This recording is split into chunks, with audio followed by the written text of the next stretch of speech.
I'm Miss Kathy from Flamingo Gardens. Welcome back to Explore Outdoors While Stuck Indoors, our A to Z learning series, where we explore Flamingo Gardens looking for different plants, animals, and trees that begin with the letter of the day. Today's letter is the letter M. Can you think of some things that are around Flamingo Gardens that begin with the letter M?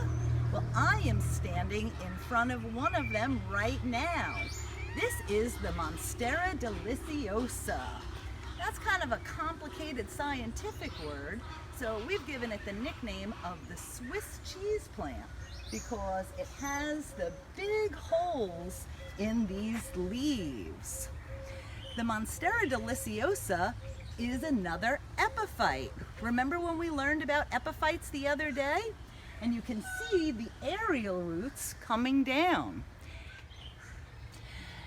The Monstera Deliciosa has monster-sized leaves and also a delicious fruit.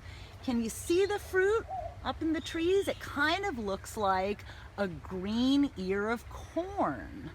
Now this fruit takes a long time to be ripe so that we can eat it. It takes over a year. And if you eat the fruit before it's ripe, it has a needle-like crystals that can really irritate your mouth. So you don't want to eat this fruit until it is completely ripe. You'll start to know that it's ripe when it starts to turn yellow at the bottom of the fruit. Now I just happen to have one of the fruit in my hand right here. Let's go see what it looks like inside. Come on. So I cut the fruit of the Monstera Deliciosa open so that you could see what it looks like inside. Now remember, this fruit is not ripe, so we would not be eating fruit that looks like this. The skin would have come off of it a little bit, and these would be a lot more tender. But you can see how they kind of look like kernels.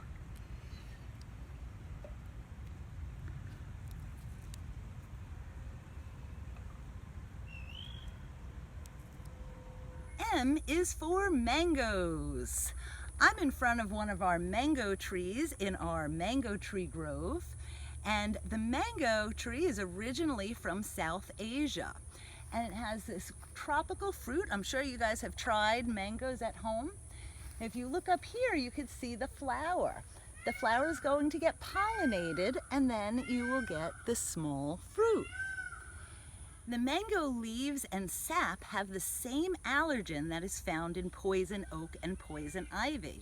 Some people can't touch the mango, touch the skin, or they can break out into a rash.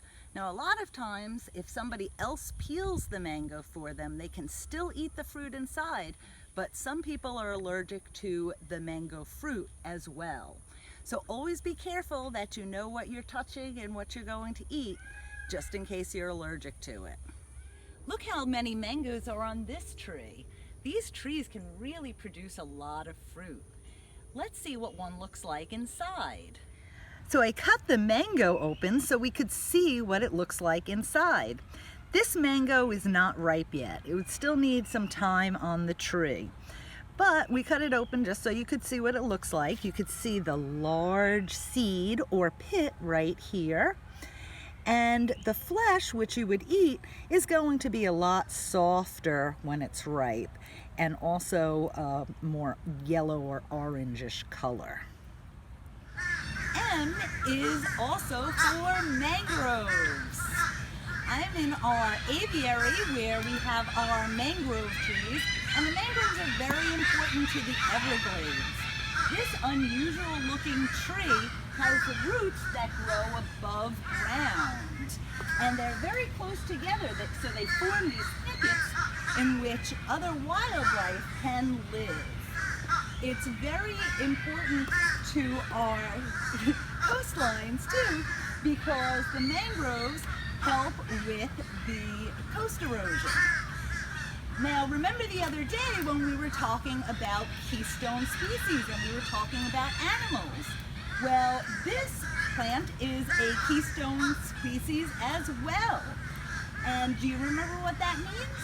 That means that this type type of plant is very important to the ecosystem and the other wildlife that's around here. Small crustaceans and fish will swim around in the roots, they'll lay their eggs there, and then water and wading birds will also come here and they'll be able to eat the small crustaceans and fish.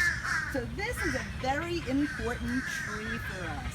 So the assistant manager of our aviary is telling me that it is time for me to go, that I've been in here for too long. So we're going to explore another animal that begins with the letter M, and that is milk snake. Come on, let's go see it.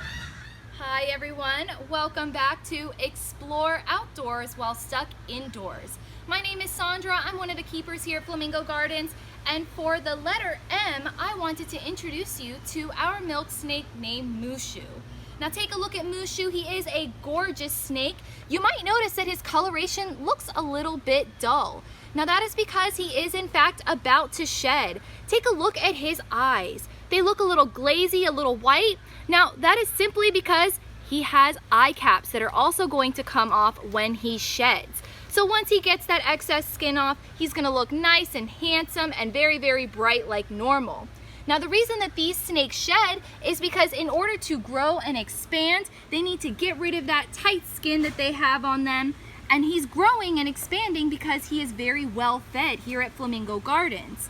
Now he also gets to come out and explore. He gets to see the nice warm Florida sunshine that we all love so much. And that's very important for Mushu because, as we know, snakes are reptiles. That means they're cold-blooded. They need the external environment to heat their blood. Now take a look at Mushu. What's really cool about milk snakes is they are an example of a mimicker species. Now by mimicking, I mean that this snake is pretending to be something he is not. This snake is pretending to be a venomous snake species. Take a look at his coloration. We've got yellow, black, red. I'm sure a lot of you were immediately startled because these guys are commonly confused with copperheads and coral snakes. Now those snakes are in fact venomous. This snake is a constrictor species, which means that when he finds something he wants to eat, he's gonna give it a great big hug, swallow it whole, and digest it very slowly. Now, he is not venomous like those coral heads and copperhead snakes. Those guys would take down their prey items by injecting them with toxins and then consuming them. Now, I want to talk about something very, very cool. This guy actually can unhinge his lower jaw. You might be noticing that snakes don't have arms or legs. They don't have hands to cut up their food with. They rely on the fact that their jaw is very flexible. It can expand up to 5 times its natural width so that they can eat their prey items. Very, very, very cool stuff. I absolutely love milk snakes and I love Mushu here. I sincerely hope you do too. All right, last thing I want to leave you with a little tip. If you ever see a milk snake and you might be startled, take a look at their coloration. From a safe distance, of course. Red touches yellow, kills a fellow, but red touches black, friend of Jack. As you can see, Mushu, red touches black. This is absolutely one of our friends here in Florida. We love him very much. Very, very cool animal. Awesome for the letter M. I hope you enjoyed learning about the different plants, animals, and trees that we have around Flamingo Gardens that begin with the letter M. Like mangoes, mangroves, the Monstera Deliciosa, and the milk snake. Now it's time for Crafts with Cats, starring Oreo and Grey Ghost. Today we are going to make a snake. Now ask your parents or an adult that's with you to download the template from flamingogardens.org and click on the Education tab. And then after you've downloaded the template, you can color in the different strips, different colors, whatever color you would like to make your snake. I also cut out strips of different color construction paper. You can also do that as well. After you've cut out the head and the tail, you're going to put your snake together. You're going to need glue or tape, crayons, googly eyes if you have them. If not, that's okay. You can just draw on some eyes, and scissors. What you're going to do is after you have your strips cut out, you're going to put them together. You could just put a little tape on each one and just loop them together so that you form the body of the snake.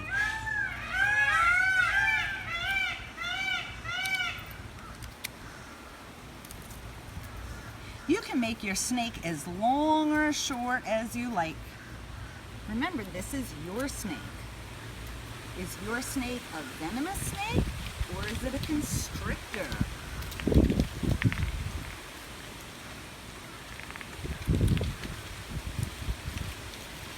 After you have put together the body of your snake, you are going to take the head and put the head on one end.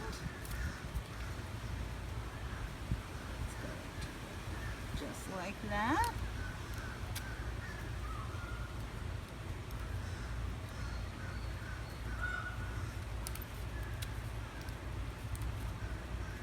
The tail on the other end.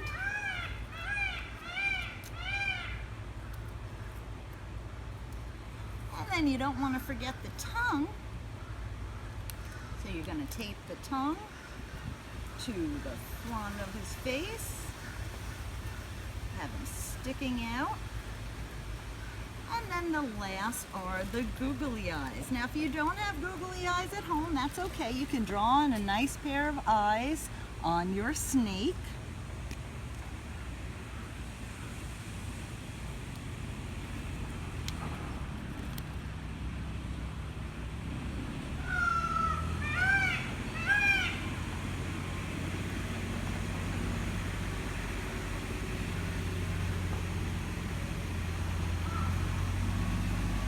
And now you have your snake. Now remember to share your crafts with us so we can see what you're doing while stuck indoors. And please come back tomorrow when our letter of the day will be N, and we'll be exploring Flamingo Gardens for the animals, plants, and trees that begin with the letter N. Also remember to visit us at flamingogardens.org and click on the Education tab. Also you can visit us at Instagram, Facebook, and YouTube at Flamingo Gardens. I hope you guys all had a great day exploring, and we'll see you tomorrow. Bye!